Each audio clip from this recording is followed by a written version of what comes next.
In January 2015, Robert Allenby told a shocking story. After a night out in Honolulu, he said he was kidnapped, beaten, and left in a park.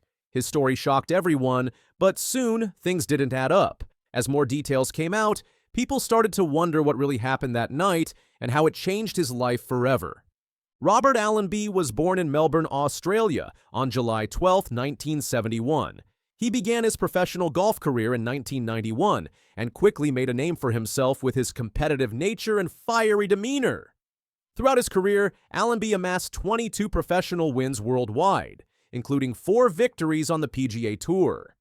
His success on the global stage helped solidify his status as one of the top golfers of his time. Allenby's peak years were marked by his consistent presence in the top 20 of the world rankings. He was known for his aggressive playing style and determination, which earned him a reputation as a force to be reckoned with on the golf course. Over the years, he represented Australia multiple times in the President's Cup, further establishing himself as one of the country's premier golfers. His tenacity and fiery spirit on the course made him a fan favorite and a respected competitor. However, his career trajectory would take a sharp turn after an event that would forever alter his life, both professionally and personally. This event occurred in January 2015 during the Sony Open in Hawaii, an incident that would come to be known as one of the most bizarre and controversial stories in recent golf history. Allenby had just missed the cut at the 2015 Sony Open in Honolulu and decided to spend his free time at a Muse wine bar in Waikiki. He was accompanied by his caddy, Mick Middlemo, and a friend. After leaving the bar, Allenby claimed that he was abducted, beaten, and robbed in a harrowing incident. He alleged that he woke up in a park, bloodied and disoriented, miles from where he had been earlier in the night. In interviews following the incident, Allenby stated that he had been dumped miles away from a wine bar, and he described the traumatic events that had unfolded. He told the media that a homeless woman found him in the park and helped him back to his hotel. The Honolulu Police Department opened an investigation into the matter, treating it as a second-degree robbery. A man was later arrested for using Allenby's credit cards to make fraudulent purchases, further raising suspicions about the events that led up to the incident. Allenby's emotional recount of the ordeal made headlines across the world. Many sympathized with him, and the incident appeared to be a case of a high-profile individual falling victim to a violent crime. However, as time passed, cracks began to appear in the story that Allenby had told.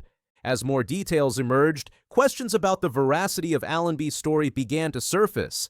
Eyewitnesses came forward with contradictory accounts. Sherade Keene, a homeless woman who had helped Allenby, stated that she had found him near the wine bar not 6 miles away, as Allenby had claimed.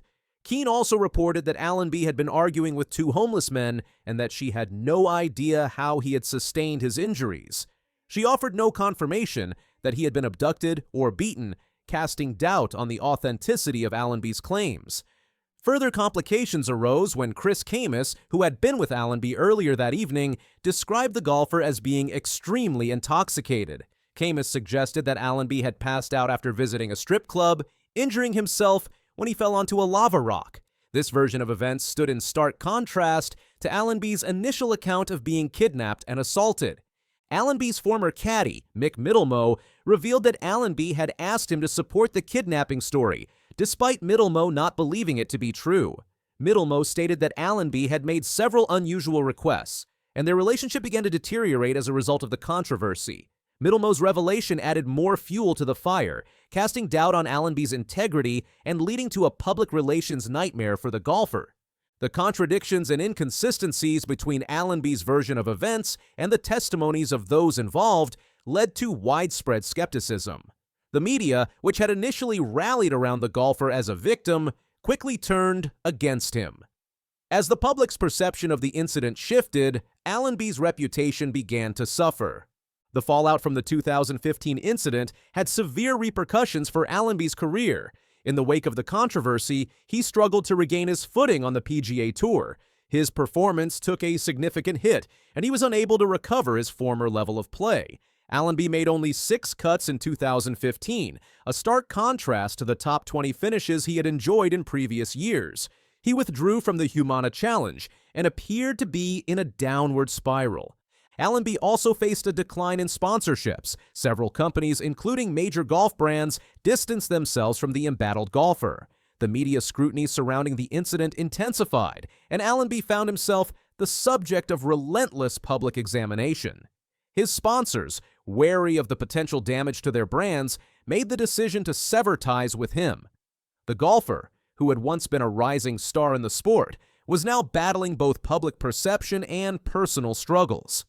In an interview, Allenby expressed feeling betrayed by the media's focus on the credibility of his story, rather than on his injuries and the trauma he had allegedly experienced. He argued that the public was too quick to judge him based on rumors and speculation, and he admitted that the scrutiny had taken a heavy toll on his mental health.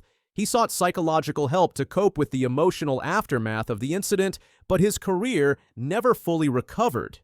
Despite the overwhelming criticism and the damage to his reputation, Allenby maintained that something traumatic had indeed happened that night. He stuck to his story, even though the full truth of the events remained unclear.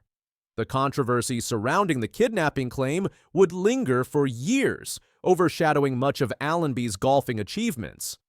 Allenby's efforts to make a comeback in the sport were marred by the scandal. He failed to regain his competitive edge and eventually faded from the spotlight. Major golf outlets and media personalities rarely mentioned him, and his career continued its downward trajectory.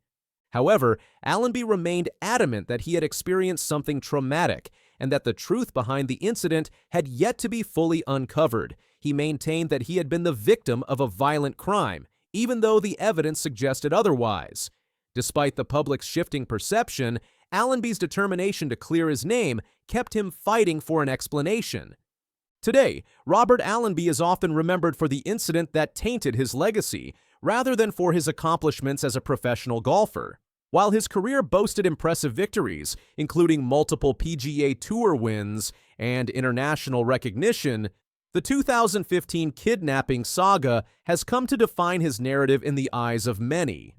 Despite his claims of having been victimized, the inconsistencies in his story have left the public divided and uncertain of the true events that unfolded that night. The mystery surrounding Robert Allenby's 2015 incident serves as a stark reminder of how fragile a public figure's reputation can be when personal events spiral into controversy. For Allenby, it's a career marked by triumphs, but also by one pivotal moment that continues to cast a long shadow over his legacy.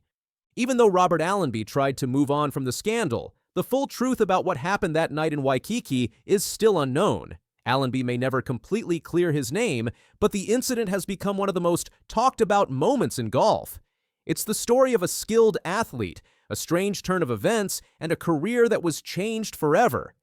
If you found this story surprising, don't forget to like the video and subscribe for more incredible sports stories.